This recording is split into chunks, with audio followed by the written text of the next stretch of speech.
So I'm KB with Nerdifiles. How are you both? Really I'm good. great. How are you? Doing great. Thanks so much. So listen, I absolutely love the show. I think it is so well done, so layered, so incredible. So I will just start with you, Tegan.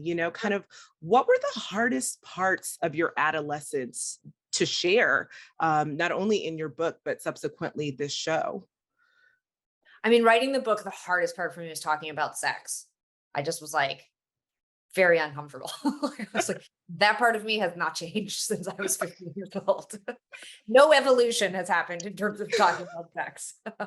um, and like reading about Sarah's sexual experiences was like also very uncomfortable. But yeah, like how do you handle sex and sexuality? That was probably the hardest part of the book. And I think when we were working on the show, that was top of mind for all of us too. Like obviously the show's aimed at a wide spectrum of age groups, but we still wanted to have sex in the show, but not sexualize people in a way that's awkward and young. It's just like, I don't know. I'm like 13 forever inside. I'm like, sex. You're like, who does that? No one. Nobody. So for you, Season, what types of conversations did you have with Tegan beforehand that enhanced your portrayal of her sister's life? Because I find like we all view ourselves in a certain light, but you had access to arguably the closest person to her in order to get some kind of interesting, fun takes about her life to share on screen.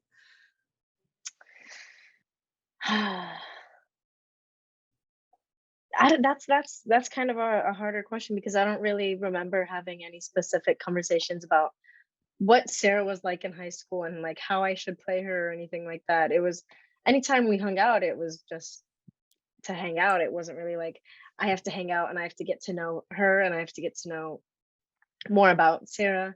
And so that wasn't really like a conversation that we had.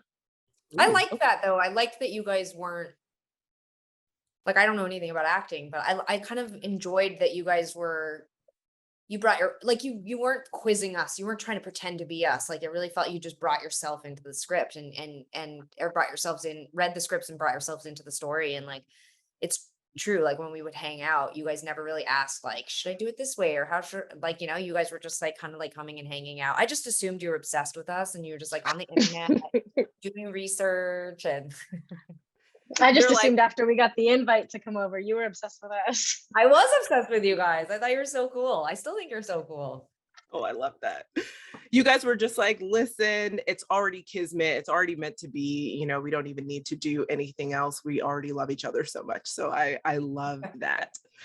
So actually, one of my favorite parts of the show is seeing each sister kind of come into their own. That's a huge highlight for me. And I think it's obviously what makes the show so relatable because, teenage years are so awkward and we're all struggling with so much, but just trying to find genuine friendships, trying to maintain our familial relationships, and also trying to figure out, like I know you don't like talking about it, Tegan, but sex is kind of the natural part of life. So specifically in this show, I found that it was just so beautiful to see such layered queer vulnerability in the show. So why was that so important? Kind of what was the importance of showing that queer vulnerability in this way, and in this show and in this portrayal? And I can start with you, Tegan.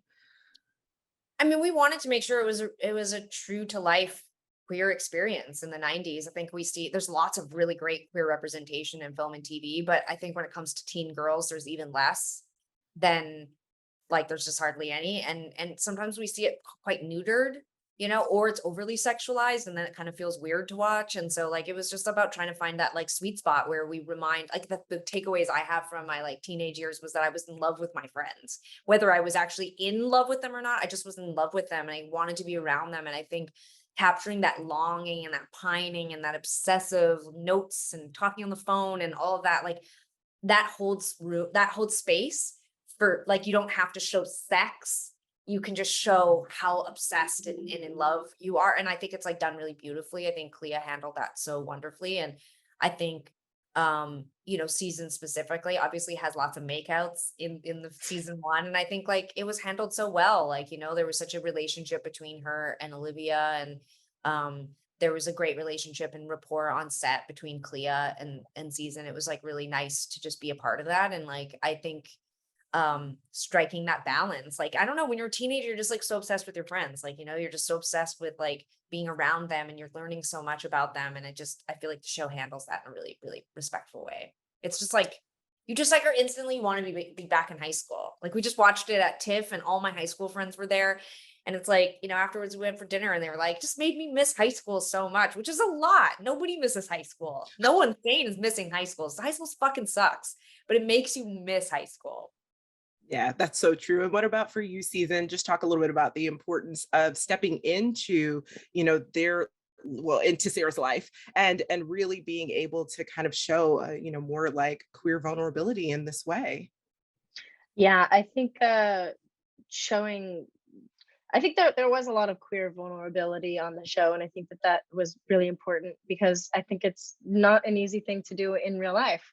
I think for me, even playing it on screen was really hard to do. Like I'm not a vulnerable person in general, and then so I just think that that was something that was really hard for me to do, and I think it's hard for anybody, especially when it's queer. That makes it a lot harder, even at a younger age. And so I think that's really important to show that it's okay to do so. And I think had I watched this show at any age, I would have felt reassured that it was okay, because I know I didn't think that when I was younger. Oh, I love that. Well, listen, I think that you did a fabulous job as a Sarah and Tegan. Like, I Thank did you. not read the book before, but I'm definitely going to pick it up because as soon as I finished this season, I was like, okay, but I need to actually know what happens with this musical career. I mean, I know what happens, but I need to still know more about the journey. I mean, obviously, you guys became huge stars, so there's that. But I need to know what happens along the way because Yeah. it's just No, so you should pick up the fantastic. book. You should pick up the book. I Yes. think it's like, it's also standalone it's on its own from the show too. So you get two different kinds of stories. So Ooh, and I love that. So just thank you both so much for chatting with Nerdophiles. Absolutely adored season 1. Can't wait to see additional seasons as well. So I hope that you have a great rest of your day. thank Thank you. you. You too. Thank you.